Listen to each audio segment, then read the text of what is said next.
안녕하세요, 여러분. 우리 국어의 어제와 오늘 두 번째 시간입니다. 저번 시간에 약간 어려웠었죠? 기억할 것도 많았습니다. 복습하셨는지 모르겠네요. 선생님 게시판에 복습 자료 많이 올려놨거든요.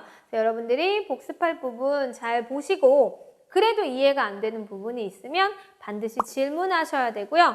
사실 이해를 못하는 게 아니라 여러분들이 암기를 안 하는 걸 수도 있어요. 자, 이해는 일단 기본적인 걸 암기하고 난 다음에 하는 거지 여러분들이 그냥 강의 한번 듣는다고 다 기억나는 거 아니거든요. 선생님 항상 강조하는 것처럼 연습하시고 다시 보시고 또 생각을 많이 해보시는 거. 그게 그냥 국어 공부를 하는 게 아니라 사실 여러분들이 인생 살 때 생각을 많이 하는 거 되게 도움이 많이 돼요. 아시겠죠? 자, 두 번째 본문을 좀 볼게요. 이 본문은 쉬워요. 쉬워서 문제에 나오게 되면 그냥 비문학처럼 읽어주시면 되거든요. 자, 국어의 오늘. 자, 우리 이전 시간에는 국어의 어제, 그래서 중세 국어를 봤던 거고요. 여기는 이제 국어의 오늘을 보도록 하겠습니다. 자, 이번 시간에는 오늘날 세계 속 한국어의 위상. 자, 위상이 뭐예요? 위치가 얼마나 높은지를 보겠다는 거죠. 위치가 얼마나 높은지. 자, 다음 그래프를 볼까요? 자, 그래프를 한번 볼게요. 세계 속 한국어의 위상이라고 하는 이제 그래프인데 봤더니 2018년부터 2014년까지 세종학당 학생 수가 조금씩 많이 늘어났네요. 그렇죠? 2,900명에서 몇 명으로 늘어났어요? 44,000명으로 늘어났으니까 몇 배가 늘어난 거예요? 거의 20배가 늘어난 거죠. 뭐 아주 똑같이 20배는 아니지만 뭐 1.8배 정도 이렇게 늘어난 건데 자, 점점 늘어나고 있고 한국어 능력 시험 토픽이라고 하는 걸 보는 여러분들 이제 토익이나 뭐 이런 거 많이 볼 텐데 이제 외국인들이 우리 한국어 능력 시험을 보는 숫자도 늘어나고 있어요. 많이 늘어나고 있죠. 그렇죠? 자, 더 가파르게 늘어나고 있다는 것. 자, 그러면은 한국어 능력 시험 지원자와 세종학당 학생 수가 늘어났다는 건 한국어를 그만큼 사람들이 많이 접하고 있다는 게 되겠죠. 자, 이걸 해석해 보면 한국어 능력 시험 지원자 수 및 세종학당 학생 수의 추이를 나타낸 건데 한국어 능력 시험이란 한국어를 모국어로 하지 않는 재외동포나 외국인의 한국어 능력 사용을 평가하기 위한 시험이에요. 그래서 이 란이란 방법이 뭐죠? 설명 방법 중에 그쵸? 정의를 내리고 있죠. 그리고 세종학당은 해외에 있는 한국어 교육 기관으로 전 세계에서 한국어와 한국 문화 교육을 담당하고 있어요. 그러니까 세종학당의 학생 수가 늘어났다는 건 외국에서 우리나라 글을 배우는 숫자가 늘어났다는 거죠. 자, 이 그래프를 보면 한국어 능력 시험 지원자 수와 세종학당 학생 수가 점점 늘어나고 있다는 걸 알 수 있죠. 자, 지금 독자들에게 뭐 하고 있어요? 질문을 던지고 있죠. 자, 세계적으로 한국어를 배우려는 외국인들이 늘어나는 이유는 국제사회에서 우리나라의 위상과 역할이 커지면서 정치, 경제, 문화적으로 한국을 알고 이해할 필요가 높아졌기 때문입니다. 자, 그러니까 우리 한국에 뭐가 높아졌어요? 우리나라의 위상 자체, 역할 자체가 커졌다. 그래서 위상이 높아지고 역할이 커지면서 정치, 경제, 문화에서 한국의 영향력을 이제 나타내고 있다는 거죠. 그 덕분에 한국어의 국제적인 위상도 함께 높아지고 있다. 많은 외국인이 한국어를 배우려고 노력하고 있으니 자랑스럽지 않나요? 자, 지금 또 우리에게 질문을 던지고 있네요. 자, 자부심이 느껴지시죠? 자, 이렇게 물어볼 때 우리는 자부심을 읽어낼 수 있어요. 우리 한글에 대한 자부심. 자, 그래서 여러분들 뭐 찌아찌아족 같은 나라, 이제 원주민 나라에서도 한글이 모든 소리를 흉내낼 수 있고 또 배우기도 쉬워서 원주민들도 사용하고 있대요. 그만큼 유명하다. 자, 그래서 한국어가 한민족만의 언어가 아닌 세계인의 언어로 주목받으며 그 위상이 높아지고 있죠. 하지만 한국어를 모국어로 하는 한국어의 주인인 우리가 국어를 함부로 사용해서 안타까울 때가 있어요. 자, 우리의 현실에 대해서 지금 뭔가 안타까워하고 있네요. 자, 자료를 같이 볼까요? 라고 하면서 자료를 또 인용했어요. 자, 외래어와 외국어를 과도하게 사용한 예를 한번 봅시다. 외국어, 외래어를 과도하게 사용한 예. 유니크한 디자인과 비비드한 컬러가 돋보이는 이 상품은 이미 많은 셀럽들이 초이스한 핫 아이템입니다. 요즘 뭐 플렉스 뭐 이런 말도 많이 쓰잖아요. 그러니까 이 단어들, 지금 이 사람이 쓰는 단어들 다 어때요?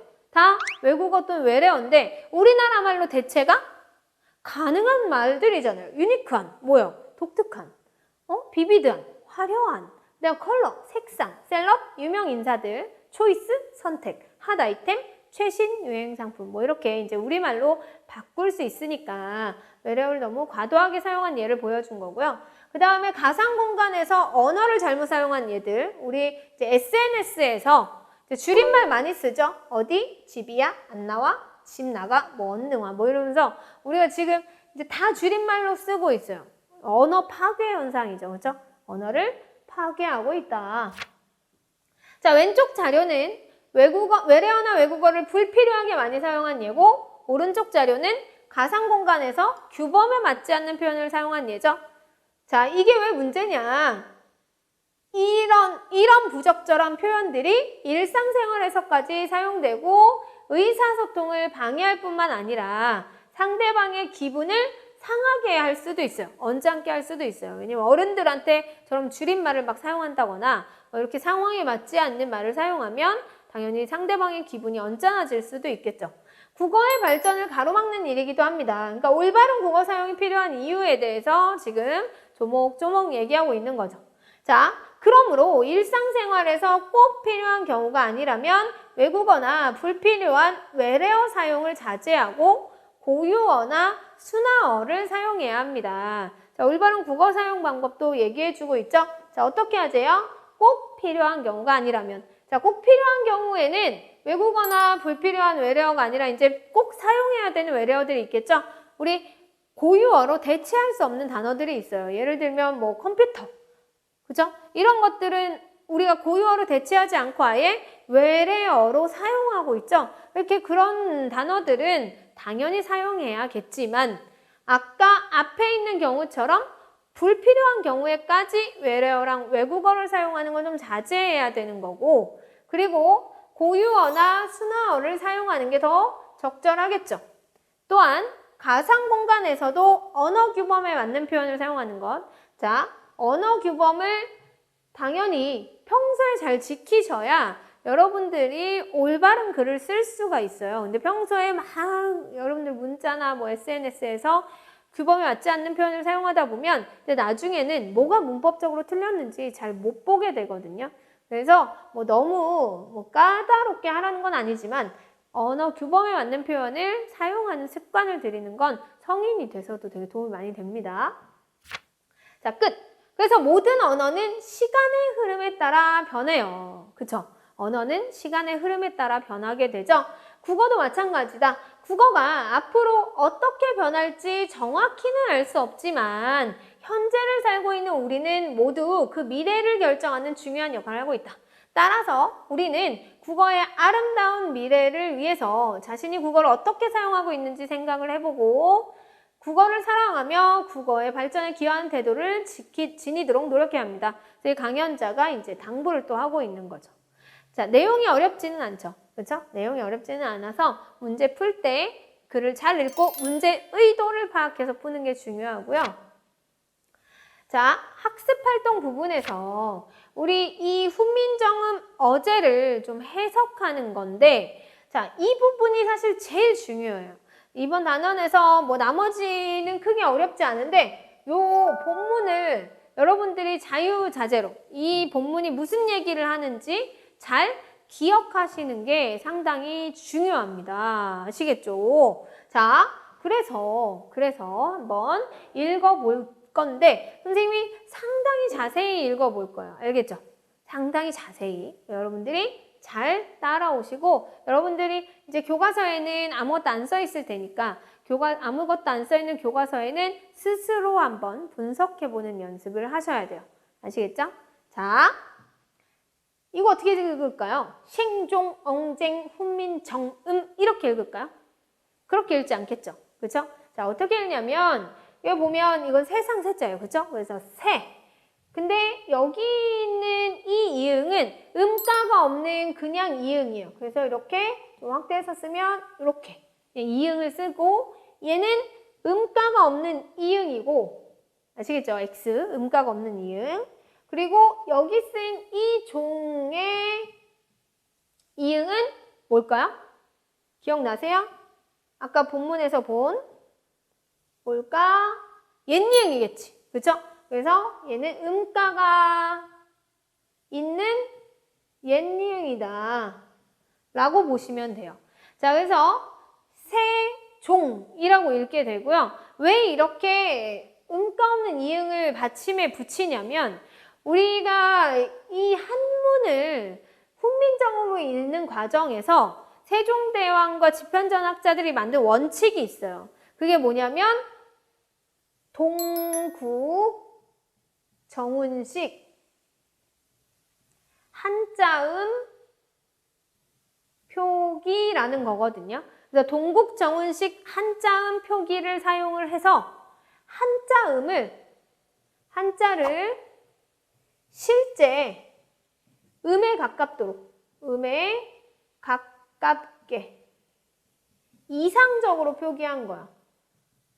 자, 아까도 얘기했지만 훈민정음은 우리 이제 인간이 낼 수 있는 어떤 소리들, 음운들을 다 표기하려고 노력했던 거거든요. 그래서 중국어를 이제 우리가 중국 문화권에 있었기 때문에 중국에 있는 한자들을 중국어 원음에 가깝도록 발음하려고 쓴 표기가 동국정운식 한자음 표기예요. 그래서 이 동국정운식 한자음 표기의 가장 큰 특징 중에 하나는 뭐냐면 이렇게 초성, 중성, 종성을 다 썼어요. 받침이 없는, 끝소리가 없는 글자도 종성을 썼는데 그 끝소리가 없는 글자, 저 새 같은 글자에는 어떻게 한 거예요? 음가 없는 이응을 넣기도 했다라는 거죠. 이해되시죠? 그리고 받침에 옛이응이 들어갈 때는 음가가 있었다는 거. 자, 그러면 왜 쉐라고 하는지도 좀 이해가 되시죠? 쉐. 뭐예요? 중국말 같잖아요. 그렇죠? 그래서 중국어 원음에 가깝도록 새라고 쓰지 않고 쉐라고 써서 중국어랑 비슷하게. 자, 이해되시죠? 동국정운식 한자음 표기에 의해서 쉐라고 했습니다. 그래서 세종대왕이 지은 거야. 자기가 직접 지은 훈민정음이다. 그래서 누가 만들었는지가 분명히 나와 있는 글자는 전 세계에서 뭐밖에 없다? 한글밖에 없어요. 누가, 언제, 어떻게 만들었는지 밝혀져 있는 아름다운 글자이기 때문에 이게 뭐죠? 유네스코 세계문화유산에 들어가 있어요. 아세요? 자, 그래서 세종이 지은 훈민정음에 대해서 설명을 하겠다라는 거고요. 자, 다 한자니까 여기 있는 이 쟤도 마찬가지 음가 없는 이응이고요. 훈민정음. 자, 이거 뭐죠? 여린 히읗이었죠. 그쵸? 히읗에서 위에 있는 짝대기 하나 사라진 여린 히읗. 자, 여린 히읗의 발음은 이응보다 좀 더 세게 해라 이런 뜻이에요. 그래서 이것도 마찬가지 동국정운식 한자음 표기에서 뭔가 중국어가 좀 세잖아요. 그쵸? 그래서 이거를 중국어로는 음이라고 안 하고 이러거든요. 그러니까 그 음을 표시하려고 여린 이웃을 쓴 거죠. 이제 좀 수수께끼가 풀리고 있으시죠? 자, 그 다음 또 이렇게 딱 봤더니 우리 현대국어에는 없는 게 보이죠? 뭐였죠? 방점. 그죠? 방점. 자, 방점은 왜 찍는다? 높낮이를 표시하려고 찍는다. 그러면 자, 얘한테는 지금 방점이 있고 얘한테는 방점이 없어요. 방점이 없는 걸 우리가 평성이라고 했고 방점이 하나인 걸 거성이라고 했거든요. 자, 기억 안 나는 친구들 앞에 다시 보세요. 자, 그 다음에 두 개는 뭐였죠? 상성이에요. 이렇게 낮았다가 높아지는 소리. 근데 여긴 지금 이제 이 줄에는 상성은 없고 뭐가 있어요? 거성과 평성이 있죠? 이걸 읽을 때 어떻게 해야 돼요? 거성은 높은 소리니까 쉐, 종 이렇게 읽었던 거죠. 그러니까 약간 이렇게 성조가 중국말처럼 있었다는 거. 그래서 성조의 유무도 우리가 살펴볼 필요가 있습니다. 성조가 왜 있냐? 성조는 방점을 찍어서 표시를 한 거고요. 높낮이를 표시한 거다. 자, 현대국어에서는 방점, 성조를 사용해요, 안 해요? 사용하지 않죠. 이해되시죠? 자, 그 다음 나라 말싸미. 자, 이거 어떻게 해석할까요? 나라의 말이 이렇게 해석할 수 있어요. 그래서 나라의니까 자, 여기서 또 낫을 따로 빼서 우리가 한번 해석을 해보면 나라의라고 현대어로 해석이 되죠? 그럼 여기 있는 이 시옷이 바로 뭐예요? 이 시옷이 바로 여기 쓰인 의라고 하는 뭐지? 말을 설명해 주는 거예요. 자, 여기서 말은 명사죠. 체언이죠. 자, 관, 체, 조, 부, 용. 우리 문장의 문장 구성 관계야. 쌤이 항상 외우라고 하는, 그쵸? 그래서 관, 체, 조, 부, 용에 의해서 얘는 체언이니까 체언을 꾸며주는 말을 우리가 뭐라고 해요? 체언을 꾸며주는 말을 관형어라고 하죠. 그래서 이 시옷이 관형어를 만들어주는 관형격 조사예요. 관형격 조사. 그래서 관형격 조사 의를 찾을 수 있고요. 그래서 나라의 말싸미. 자, 이건 뭐예요? 말쌈. 자, 말쌈이었었겠죠, 원래는. 그리고 이거 원래 이였을 거예요. 그래서 나라의 말씀이라고 해석하면 되는데, 자, 이때는 아래아가 있었고, 그 다음에 이게 뭐였죠? 왜 미음이 뒤로 갔을까요? 이어적기 된 거죠? 자, 그래서 이어적기가 된 형태다. 말싸미, 이어적기. 기억하시면 되고, 자, 그냥 이어적기가 돼 있는 형태에서 이게 바로 뭐죠? 그럼 이 주격조사였죠. 그렇죠? 주격조사 이를 사용했구나. 자, 나라의 말쌈이라고 했는데 이때의 말씀은 현대국어의 그냥 말이에요. 말. 우리 국어의 말. 그러면 이때는 높임 표현이 아니었다는 거 알 수 있죠. 그렇죠? 이때는 높임 표현이 아니었는데 지금 현대국어에서는 말씀이 높임 표현으로 쓰이고 있죠. 이때는 그냥 말이에요. 그래서 나라의 말이 중기게 달아. 자, 요거 여기서 끊어 읽기. 여기서 띄어쓰기 하면 되는데 자, 중국화 달라서 이렇게 해석하게 돼요. 자, 중국과니까 이건 뭐 하는 거예요? 중국과 우리나라 말을 비교하는 거예요. 그래서 비교를 나타내는 조사, 비교격 조사였던 거 기억나시죠? 자, 현대국어로 바꾸면 뭐겠어요? 와 또는 과겠죠?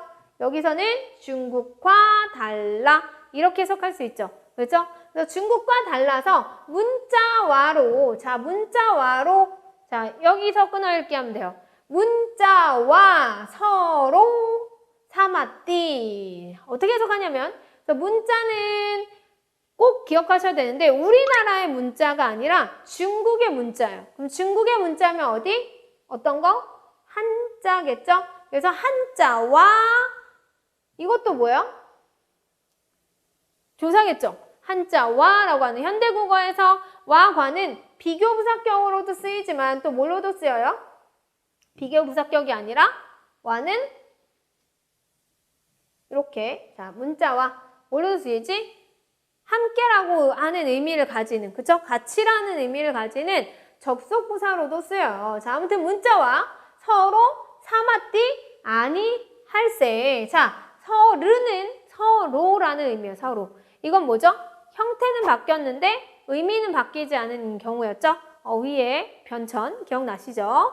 그래서 서로 사마띠. 여기서 사마띠는 형태도 바뀌고 의미도 바뀐 단어예요. 사마띠라는 단어가 현대국어엔 있어요, 없어요? 없죠? 그래서 사라지고 이제 통하지라고 그냥 해석을 하게 돼요. 사맞다. 그래서 이게 맞다는 게 중세국어에는 통하다라는 의미였어요. 그래서 문자와 서로 통하지 아니 할세. 자 이렇게 끊어주시면 되겠죠.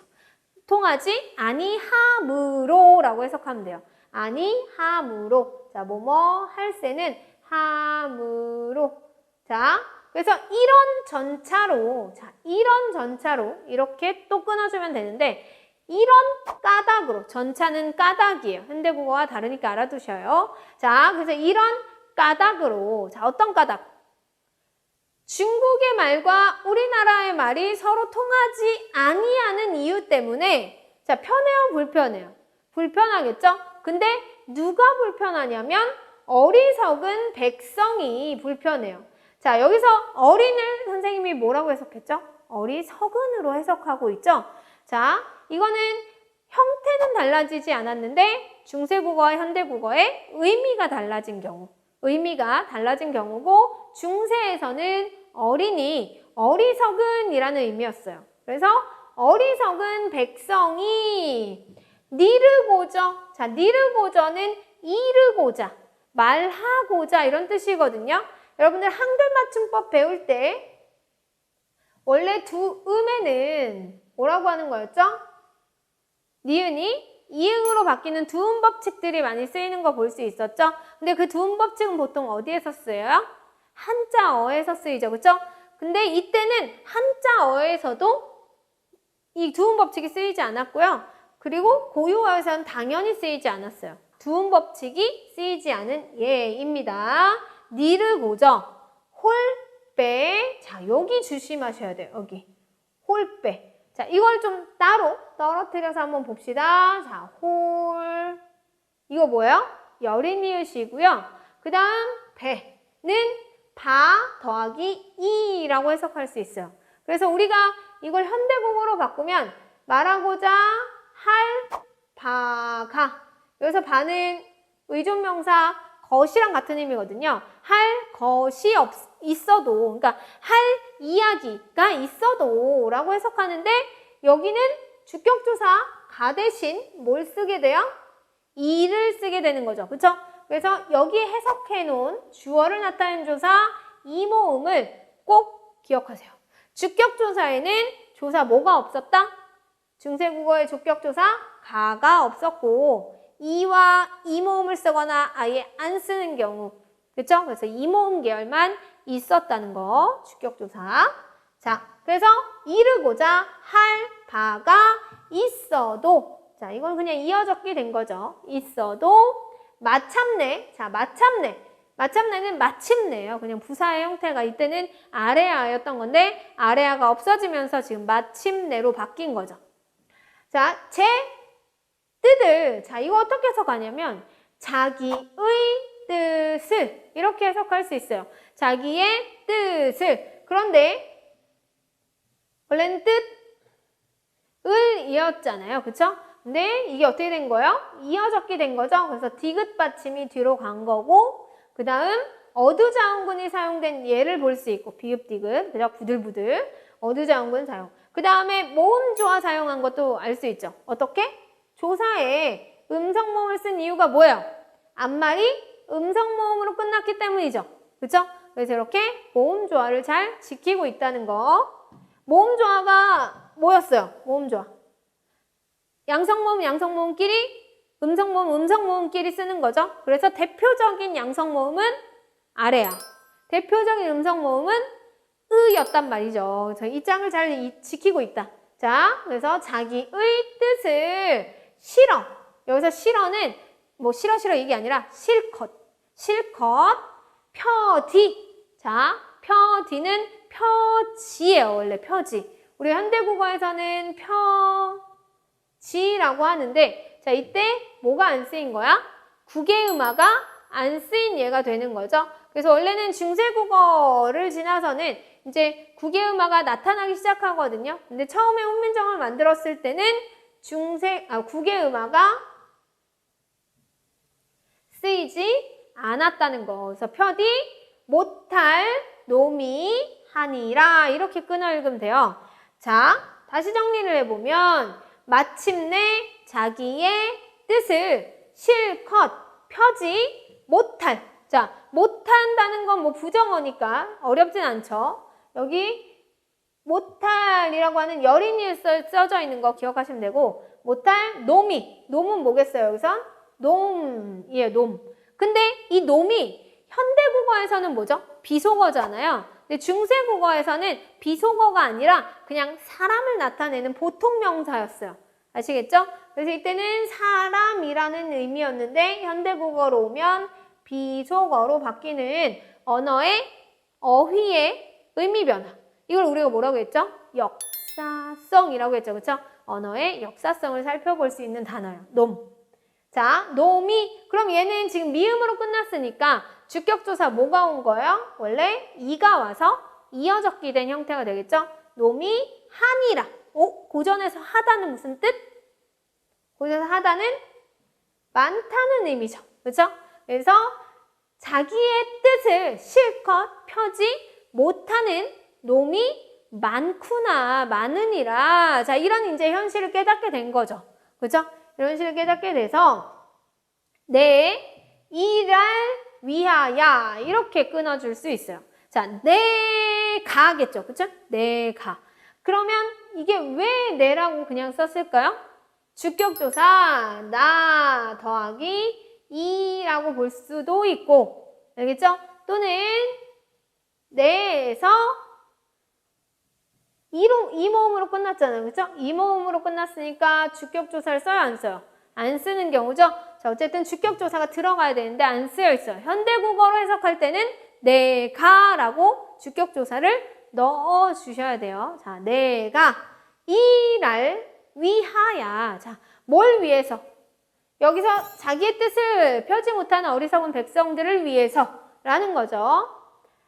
그래서 여기서도 마찬가지인데 하야, 뒤에 야는 모음조화를 맞춘 거죠. 그 다음에 어엿비 너경. 자, 어엿비는 현대국어에서는 예쁘다 이런 뜻이잖아요. 어여쁘다. 그쵸? 근데 중세국어에서는 불쌍하다라는 의미로 쓰여요. 어휘의 의미가 완전히 다르죠? 그래서 불쌍히 여겨서 새로 28자를 새로 28자를 만드노니 라고 하는데, 자, 여기서도 보세요. 짜랄이라고 되어 있죠. 그렇죠? 이게 뭐냐면 목적격 조사 르이거든요. 목적격 조사 를 대신 여기 이제 랄까지 있었던 이유는 뭐 때문에? 앞말이 양성모음으로 끝나면 뒷말에 뒷말에 조사나 어미가 양성모음으로 온다는 거죠. 그래서 모음조화를 맞춘 대표적인 단어가 되겠죠. 짜랄. 자, 맹간오니. 자, 그래서 28자나 만드셨습니다. 그래서 사람마다. 자, 사람마다. 우리나라 사람마다. 뭐 이런 의미겠죠? 그래서 사람마다 해여. 그래서 해여는 하여금인데, 자, 이때는 이응도 된소리처럼 이렇게 병서 쓰기를 했었어요. 큰 의미는 없는데 병서가 있었다. 자, 해여, 수비. 수비는 쉽게라는 뜻이에요. 쉽게. 그래서 여기서 수비에 있는 이 비읍이 어떻게 이상하게 생겼죠? 자, 이걸 우리가 순경음 비읍이라고 할 수 있습니다. 자, 그래서 사람들마다 하여금 쉽게 니겨. 여기서 니겨는 익혀라는 뜻이에요. 익혀. 쉽게 익혀서 날로, 날마다, 뭐 날로, 쓰메. 자, 이 쓰메 뭐였죠? 쓰메. 원래는 씀에예요. 씀에. 그래서 앞말도 음성모음이고 뒷말도 음성모음이니까 애니까 모음조화를 잘 지킨 예죠. 그죠? 그래서 모음조화를 잘 지켰고 왜 씀에가 됐냐면 이어적기가 된 거죠. 그죠? 그래서 누구랑 비슷해요? 여기 나오는 단어들 중에 뜨들하고 비슷하죠. 그쵸? 요 두 단어가 어두자음군 사용되고 모음조화 잘 사용되는 이어적기의 예가 돼요. 아시겠죠? 이 두 가지 단어 예 잘 기억하시고, 자, 씀에 뼈난케. 자, 얘도 왜 뼈이라고 썼냐면 원래는 우리가 지금 그냥 우리 식대로 읽으면 편안케거든요. 편안케. 그런데 왜 뼈이라고 썼냐면 뭐요? 처음 얘기한 거. 동국, 정은식, 한자음, 표기 때문이었겠죠? 좀 중국어 원음에 가깝도록 이상적 한자음을 내고 싶었던 거예요. 그래서 뼈난케. 자, 여기서 편안케, 편안하게라는 뜻이겠죠? 자, 편안하게 하고저 할 따름이니라. 자, 이것도 자, 할 따람이에요. 원래는 어두자음군 쓰였고 따람. 이게 현대국어에서는 따름이겠죠. 그렇죠?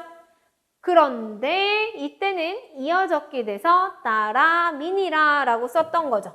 자, 그래서 지금 뭐 하려고 했다는 거예요? 편안하게 하려고 했다 라고 얘기하는 거죠. 자, 문법적 특징은 지금 우리가 자세히 정리를 했어요. 앞말에서 우리가 봤던, 그러니까 앞 강의에서 우리가 봤던 이제 문법적 특징들이 여기 어떻게 나와 있는지 정리한 거죠. 선생님이 더 자세한 자료는 게시판에 올려놓을 테니까 꼭 확인하시고 다시 여러분들이 빈칸 채우면서 공부하시는 거 잊지 마세요. 아시겠죠? 자, 그 다음. 자, 이제 여기 나오는 훈민정음의 뭘 볼 수 있을까? 창제 정신을 살펴볼 수 있겠죠? 그렇죠? 그래서 창제 정신을 살펴볼게요. 자, 나란 말씀이 중국과 달라서 문자와 서로 삼았지 아니한다는 건 자, 우리나라만에 뭐가 있다는 거예요? 글자와 우리나라만의 말이 있다는 거. 그래서 중국과의 뭐를 인정한 거예요? 중국과 우리나라는 다르다라고 하는 자주성을 가지고 있는 거예요. 그래서 이 부분이 바로 자주정신입니다. 자주정신. 자, 다음 이런 까닭으로 어리석은 백성이 말하고자 할 바가 있어도 마침내 자기의 뜻을 실컷 펴지 못할 놈이 많다. 그래서 이를 위해서, 자, 누구를 위해서? 백성을 위해서 불쌍히 여겼다. 그래서 이 백성을 불쌍히 여기는 마음이 바로 뭐예요? 애민정신이겠죠. 백성을 불쌍히 여기는 마음, 애민정신. 그래서 새로, 자, 없었던 글자. 이거 무슨 말이야? 우리 한자를 그대로 가져다 쓸 수도 있었지만 한자를 쓰는 건 너무 불편하잖아요. 그쵸? 그래서 한자가 아니라 백성들이 편하게 사용할 아주 정말 좋은 언어를 만들고 싶었던 거예요. 그래서 새로 만들었다는 거 창조정신. 자, 창조정신. 그래서 사람마다 하여금 쉽게 익혀서 자, 거기다가 백성을 사랑하는 마음 그리고 새로 만든 창조정신이 있는 거에 더불어서 뭐 하려고 해요? 쉽게 익혀서 편안히 사용하려고 한다. 이건 뭐죠? 실용정신이죠. 그래서 우리 실학사상이 보통 이런 실용정신을 바탕으로 하는데 조선 후기에 주로 나타나잖아요. 이게 어떻게 보면 언어의 발달이 우리의 정신적 성장까지 가져온 거거든요. 그래서 실용정신 기억하시면 좋겠습니다. 자, 그럼 여기에 나오는 창제정신들 몇 개예요? 여기 나오는 창제정신들 1개, 2개, 3개, 4개 이렇게 4개의 실용정신들 꼭 기억하시는 거. 그리고 선생님이 올려놓은 게시판에 있는 빈칸 채우는 본문 정말 샅샅이 단어마다 다 공부하시고 학교 선생님들이 필기하시는 부분도 비교하시면서 정리하시는 거 잊지 마세요. 아시겠죠? 자, 우리 다음 시간에는 여기에 나타난 이제 국어의 차이점, 요점 정리식으로 표를 정리해 볼 거고요. 그리고 이제 자주 나오는 표현들 익혀 볼게요. 자, 오늘도 고생하셨고요. 자, 고전 문법 분명히 쉬운 건 아니에요. 쉬운 건 아니지만 여러분들이 잘 해결할 수 있을 때까지 여러 번 반복해서 보시길 바랍니다. 자, 감사합니다. 자, 여기까지 하고 다음 시간에 정리하도록 하겠습니다. 안녕히 계세요.